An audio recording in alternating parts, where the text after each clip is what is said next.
Okay, so we're going to move on to the second half of chapter 2 in stats, and we're going to talk specifically about normal curves.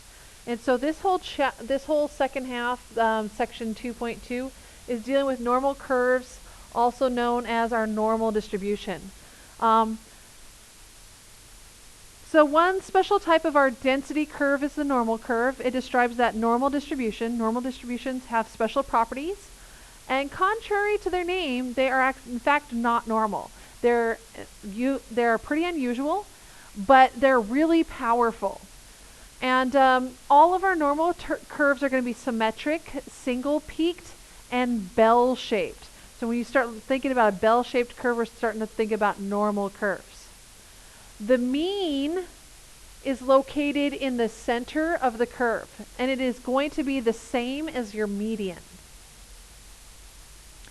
Changing the mean without changing the standard deviation just moves your distribution along the horizontal axis.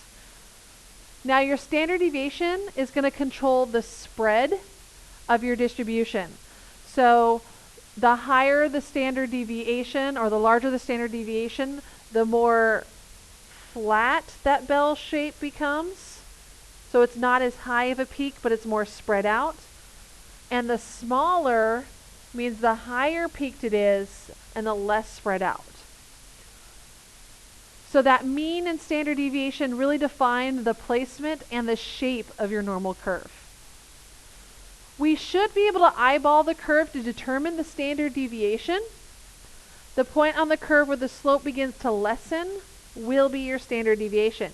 Now, in almost all normal curves,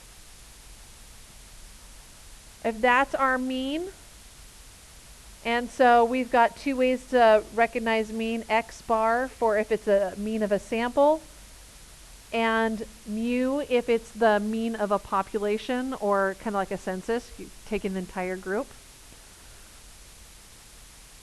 And with our normal curve, what's going to happen is, if it's truly normal, the farthest out that curve really goes, it will not go farther than 4 standard deviations away. In fact, if we kind of split that up pretty well, okay, that's just kind of an estimate, we should have 4 standard deviations on each side. So earlier in chapter 2, when I was talking about having a z-score of 2.86, that's pretty rare, because what we use a normal curve for is calculating the probability that something will happen. So if we're looking at 2.86, we're looking pretty far out there. And so that's where we're kind of going with this idea. Now, normal distributions are good approximations of that chance outcome. And in fact, we use normal distributions all the time for statistical inference. So all of second semester, we're going to be looking at normal curves. We'll look at some special curves that are not normal, like the t-curve and the chi-squared curve. But our normal curves are going to be kind of our go-to, because they give us so much information on probability.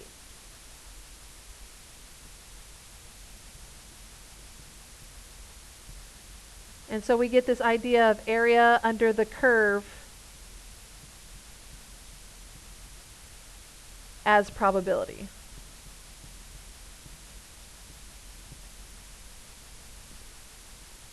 Okay, so we're going to start off with the empirical rule. The empirical rule is also known as our 68, 95, 99.7 rule. And it tells us that 68% of our data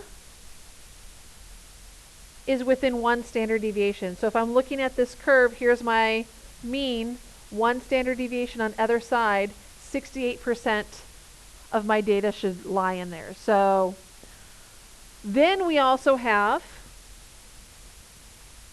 95% is within 2 standard deviations. So 95% within those 2 standard deviations. So inside of here.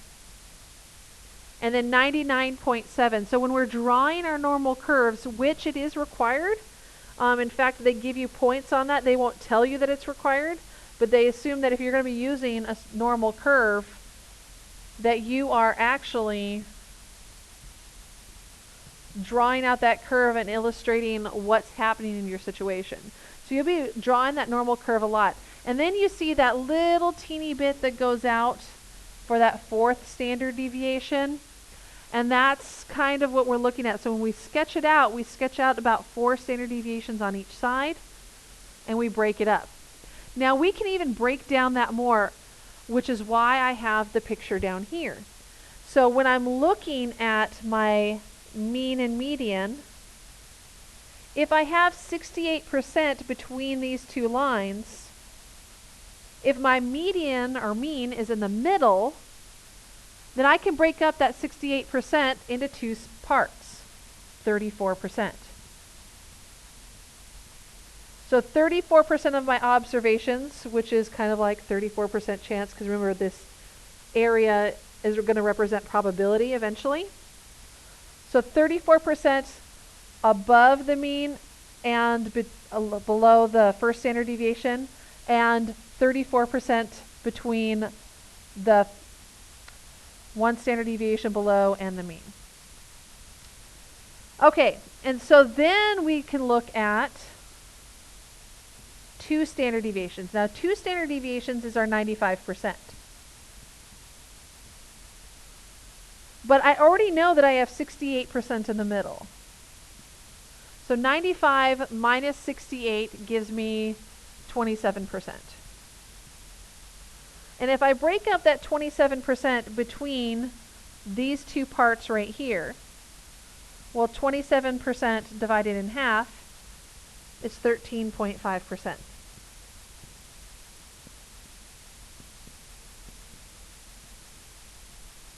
And then I can break out even farther. So now I have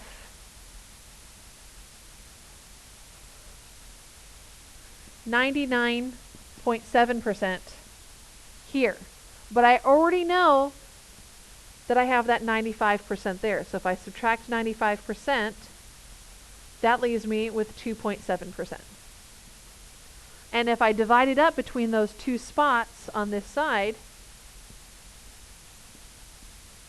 well, 2.7% divides into 1.35 and 1.35. Which then leaves me with these teeny tiny little bits at the end. Boop. Boop. And so that is the rest of my percentage. Now remember, this is supposed to represent 100%. 100% of my data. That's what that density curve is supposed to represent. So 100% minus 99.7 gives me 0.3%. If I divide it up between those 2 tiny little ends, I get 0.15% and 0.15%. And remember, thinking about the probability. So what's the probability that I'm going to get a score this high? Well, 0.15% chance is really small. And so it's very unlikely that's going to happen. And so we use these to help figure out some of our probability. So we'll look at a sample problem that uses this empirical rule and the normal curve. So we have batting averages. We had a previous example about batting averages for Major League Baseball players in 2009. The mean of the 432 batting averages was 0.261, and our standard deviation was 0.034. Suppose the distribution is exactly normal. So they're telling me now that it's normal. We can't assume it's normal until they give us some information that it's exactly normal or approximately normal. And then they tell us, again, mean and standard deviation, this time using our symbols. So on part A of the question, sketch the normal density curve for this distribution of the batting averages. Label the points that are 1, 2, and 3 standard deviations from the mean. So I'm going to go ahead and I'm going to start with my little number line. I'm going to go ahead and mark my middle as my mean. And so this mean is 0.261. And then I would go out one standard deviation both ways. So to go up, I would add a standard deviation, and to go below, I would subtract a standard deviation. So if I have 0.261, if I were to subtract that standard deviation, I would end up with 0.227. If I were to add the standard deviation to the mean, then I would end up with 0.295. And that's our one standard deviation away. And then I would work my way out. As I move to the right, I'm adding a standard deviation. As I move to the left, I'm subtracting a standard deviation. So my next one here, 2 standard deviations away, 0.329. And here I would have 0.193. So that's 2 standard deviations. I still have to do my third because that's the directions they told me. So 3 standard deviations. Let's go down 0.159.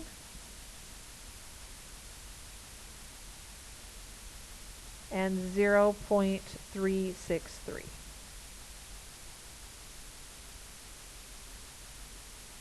Okay, so those are our values. So now it's up to us to draw that curve. And we know our curve should peak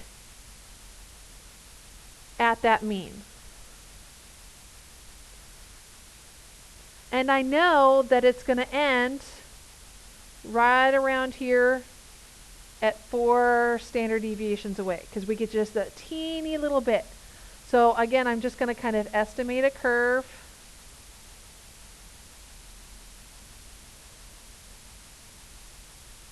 And that is a horrible curve. So I'm going to erase this part here. I'm going to try and draw that better.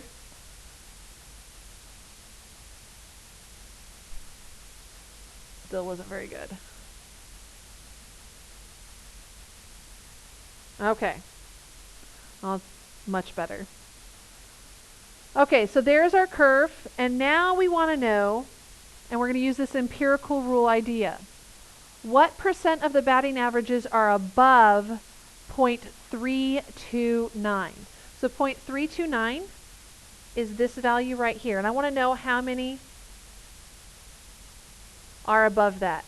And so I kind of use that whole empirical rule idea. So if we go back to how we broke that down, we're looking at this portion right here.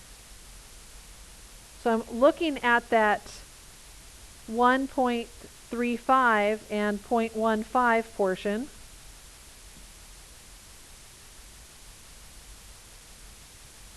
And that's going to tell me that I have a 1.5% chance using that empirical rule. And in fact, we can go ahead and label this as saying, okay, here's my mean. And then I have the 34% in between here, 34 and 34. And then I have the 13.5. So we're showing our work by labeling this out and getting a good idea of what's happening. And then we have the little bit right here, the 1.35.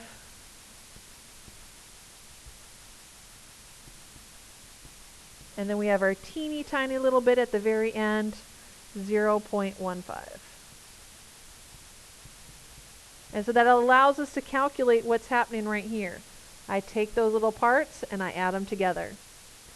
So in our next question, they want to know what percent of our values are between 0.227 and 0.295. So 0.227, 0.295. And so using the empirical rule, that tells me that I've got those 234s, which adds up to